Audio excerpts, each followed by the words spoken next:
hapo tutadili na wewe.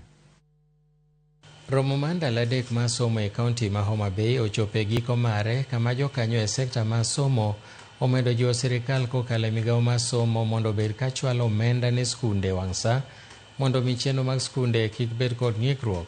Romo no mosebedo ka dhi nyime skundi yawuoyi ma Homa Bay ne obagi gi bod mochung' ne chenro mag somo e kaunti ma Homa Bay mar manyo kaka inyalo medo ting'o malo rang'iny mar somo e kaunti no.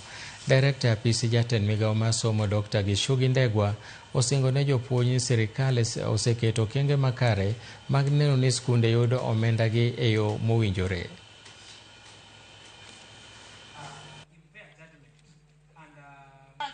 The social culture, this comes with that. When maybe we are in the school areas, first you came from matters to do with access to education, which is very critical because it is a provision in our constitution that education is free and compulsory for all Kenyans.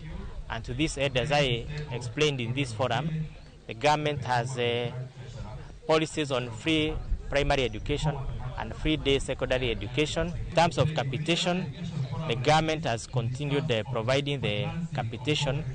However, there are resource constraints, and that is why we are not able to give the exact amount that is stipulated. Just as was discussed during the forum, I think it was unanimously agreed by the teachers that there is need for us to practice integrity and professionalism in the administration of examinations and assessment, especially as we transition to grade 10. It's very important that we start on a good footings so that our schools understand that the competencies are built during the school-based assessment and the classroom assessment. We find this is giving us great room to address our challenges and be able to learn from the good practices.